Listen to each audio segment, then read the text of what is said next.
a igreja. Então eu adoro essas coisas, eu investigo. Agora, o caso Melling me carregou de um jeito porque não tinha mais como voltar atrás, né? Como que foi a história? Qual foi a primeira coisa que você viu desse caso? Você mudou de posicionamento? O que aconteceu? Qual foi a história disso? Eu nunca tinha sabido quem era a pessoa Márcio Smelling. Eu sabia que existia aquele cara porque eu tinha visto os Caras de Pau, aquele negócio passado domingo, né, à tarde. Sabia também quem era o Leandro Hassum, mas não sabia nem o nome do Leandro Hassum. Porque assim, eu nunca gostei do humor da Globo. Nunca me interessou. Nada. Daí quando sai aquela revista Piauí, dia 5 de dezembro de 2020, eu fico estarrecido com aquilo.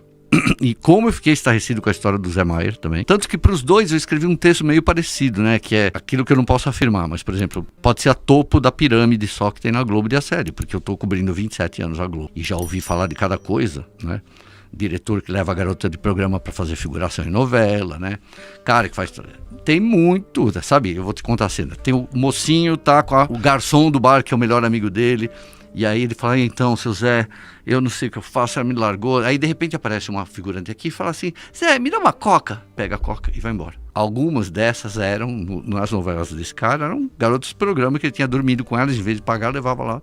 Então a gente já sabia que tinha. Gente, então é muito disfuncional isso, hein? É um lugar louco, Madá, porque a história do quartinho lá, eu nunca fui, graças a Deus, mas eu sabia onde ficava. A edícula, todo mundo sabia, né, onde era o lugar. Então sempre teve isso, senão eu vou ficar divagando aqui. Sempre teve assédio sexual. Então quando surge uma história dessa, 8 mulheres na revista Piauí, acusando o diretor de humor da Globo, que só fica cercado de gostosa, quem que ia duvidar disso?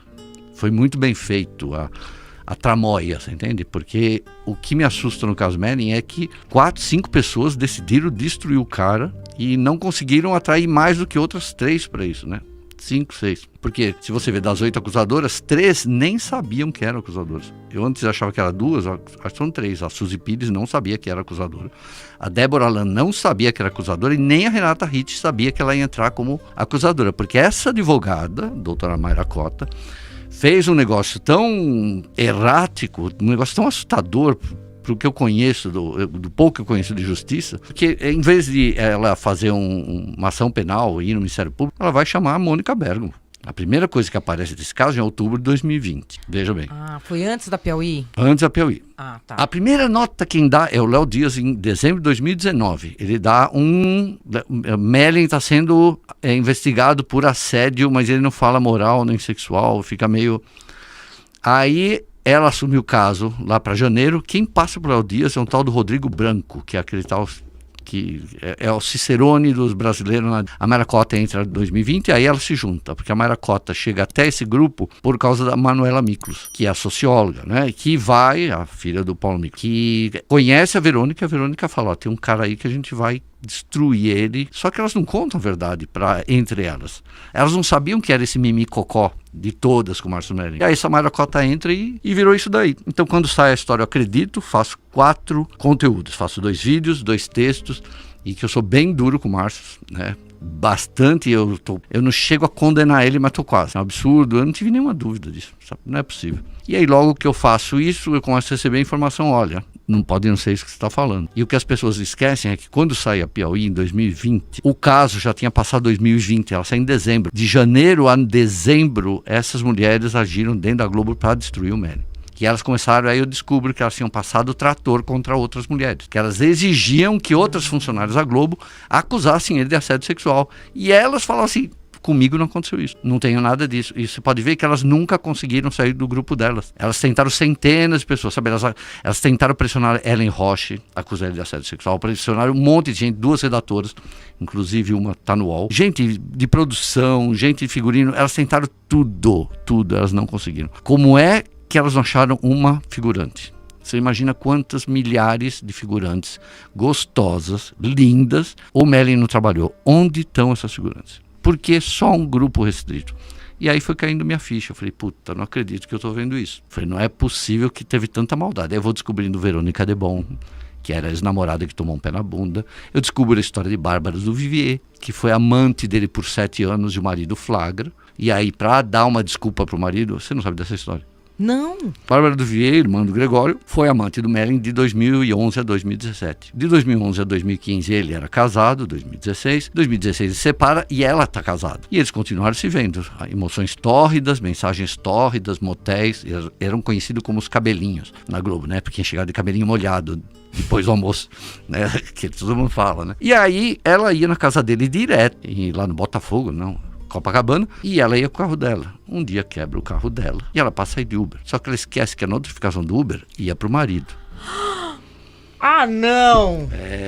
Foi isso que aconteceu. Também não deu certo o negócio porque a gente desse nível de inteligência, né? Gente, ela não lembrou, né? Mas aí o marido flagra, fala, o que você está fazendo de novo? Quem mora aqui? Daí descobre lá que é o Mellin, e aí, pra não assumir a responsabilidade, ela fala, não, ele me assedia, mas nunca aconteceu nada, ele só quer ficar perto de mim, não, eu vou sair de perto dele, mas olha, nunca aconteceu nada. Aquelas desculpas esfarrapadas. E depois eu vou pesquisar a vida dela, descubro que ela tinha um problema de mitomania desde criança, coisa que ela até assume. Porque ela faz isso, o Mellin meio que se afasta dela, né? Fica assustado, né? Falar que ele está abusando. Sendo que desculpa, são 7 anos. 7 anos. 7 anos não é tempo, pô. Tem ela, sabe, eu não vou falar, mas assim, eu já falei essa questão, né? Tinha dúvida até de quem era o pai do filho dela, entende? Porque ela não sabia se era o Mellin ou era se é o marido. É o marido. Mas se entender essa pessoa, ela não assumiu a responsabilidade dela, e ela é a base de tudo isso, porque ela é a primeira pessoa a falar a palavra assédio contra o Márcio Mellin. Porque ele até, acho que queria ficar com ela, eles se apaixonaram mesmo. Dá pra ver pelas mensagens, sabe? Ela fica mandando mensagem, depois que ele corta o relacionamento com ela fica mandando um monte de mensagem, quero te ver, tô com saudade, não sei o quê. Porque pra ela tudo bem, ela mentiu pra família, só que nesse momento já estavam criando a cabeça dele, porque a madrasta dela é Maria Clara Gueiros. E a Maria Clara Gueiros é uma das melhores amigas de Verônica Debon e de Luciana Fregolenti. Então, Debon tomou um pé na bunda, tá revoltada de ódio. A Gueiros acredita na Bárbara e acha que realmente o Mellin assediava ela. A Fregolenti odeia o Mellin porque ela queria assinar uma assinatura especial numa produção chamada Mulheres Fantásticas, e ele não deixa, porque não era a história dela, ela só adaptou. Então essas mulheres se juntam, aí a Bárbara tira da reta, porque a Verônica fala pra ela, é a sua oportunidade, todo mundo vai ver que ele era realmente um assediador. E aí foi o fim do coitado do Mellin. E aí essa história vai andando assim, como é que você, que tinha visto isso na Piauí, vai descobrindo, assim, qual foi a primeira coisa, ou documento, ou depois, qual foi a primeira coisa que te fez falar, meu Deus do céu? Quando eu descobri que elas estavam pressionando outras mulheres a acusar ele. Eu falei assim, eu cobri João de Deus, eu cobri Roger Abdelmaci, eu sou repórter, eu cobri a escola base. Isso não existe. Olha os exemplos de abusadores. Harvey Weinstein, Jeffrey Epstein, o cara da Caixa, não interessa. As vítimas brotam. Porque quando elas fazem esse tipo de coisa e estão tentando obrigar outras mulheres a falar, o Mellin já tinha sido demitido. Por que ninguém ia acusar ele? Você entende? De tão sórdido que é isso, ninguém quis acusar ele. Elas só são esse grupo de mulheres específico. Você falou, por exemplo, do Roger Abdelmaci.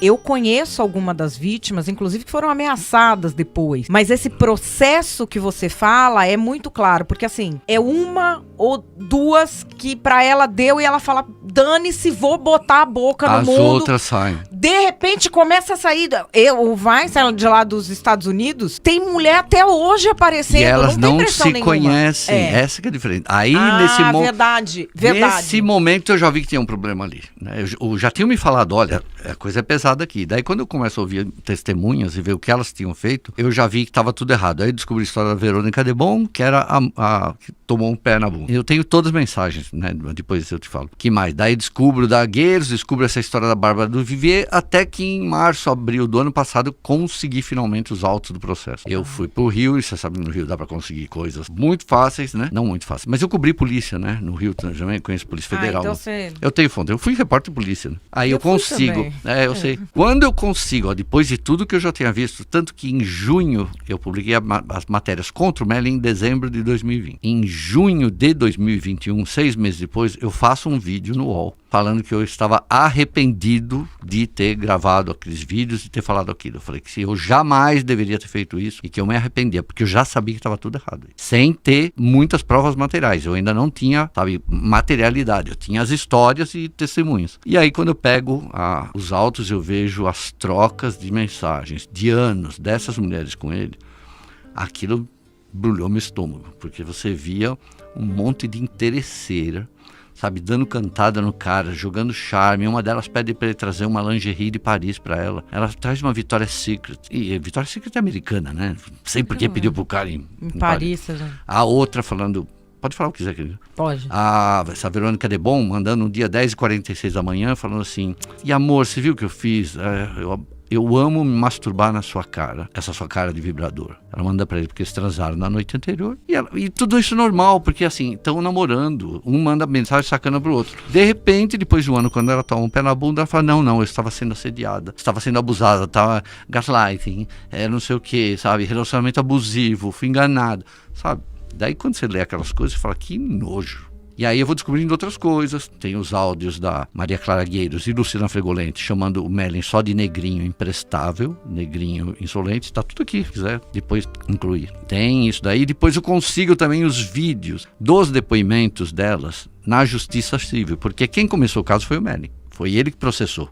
Não foi ela. Isso que eu sempre achei uma coisa curiosíssima, porque assim, eu já vi vítima que não vai à justiça, de jeito nenhum. Ou vai e depois não vai nunca mais. Ou vai e depois desiste. Mas vítima que vai na imprensa inteira e não vai à justiça, isso foi a primeira vez que eu vi, porque a vítima, quando ela vai à justiça, geralmente é só depois dali que ela vai à imprensa. Ela vai à imprensa já falando, olha, tá aqui, eu registrei, assim, assado. É uma das poucas vezes que eu vi rolar tanto tempo sem judicializar. Mas aí que entra a advogada de novo, porque não foram elas. É a advogada que pega o caso, eu fiz esse vídeo ontem lá no TikTok, é a advogada que pega o caso para se projetar, porque assim, ela tem uma história, não sei se você sabe, dessa Mayra Cota. Ela foi assessora-chefe da Gleisi Hoffmann, em 2012, governo Dilma. Ela já vinha do Cacai, ela é meio apadrinhada, né, pelo Cacai. E ela vai até a saída do governo da Dilma, e aí ela entrou, ela foi muito esperta, porque ela começou lá na década retrasada, aí, ela faz o direito de gênero, que não era uma coisa muito falada, isso está explodindo agora. Então ela teve visão para isso. E aí, quando surge o caso Merlin, essa Manuela Miklos aí, fala, eu tenho uma amiga que pode entrar nesse caso para acabar com ele de vez. E chama a Mayra Cota. E a Mayra Cota fica 8 meses fazendo uma peça de acusação contra ele, em vez de levar ao Ministério Público ou na ouvidoria da mulher, da Polícia da Mulher, delegacia, ela chama a Mônica Bergamo e dá uma entrevista que ela destrói o Márcio Merlin em outubro. E aí, outubro, novembro, dezembro, ela vai ficar municiando a imprensa toda hora a detonar o cara. Até que surge em 5 de dezembro a matéria da Piauí, que é absolutamente devastadora, né? E eu sozinho já contei mais de 60 erros naquela matéria. É uma ficção, aquilo não é uma história. Aquilo é a peça de acusação dos autos. A forma como está construída a matéria da Piauí é exatamente os autos do processo, as primeiras 68 páginas que eu tenho. Muito obrigado por ficar até aqui. Gostou do conteúdo? Não esquece de deixar o seu like e de se inscrever no canal. Fique com a gente se encontra no próximo vídeo.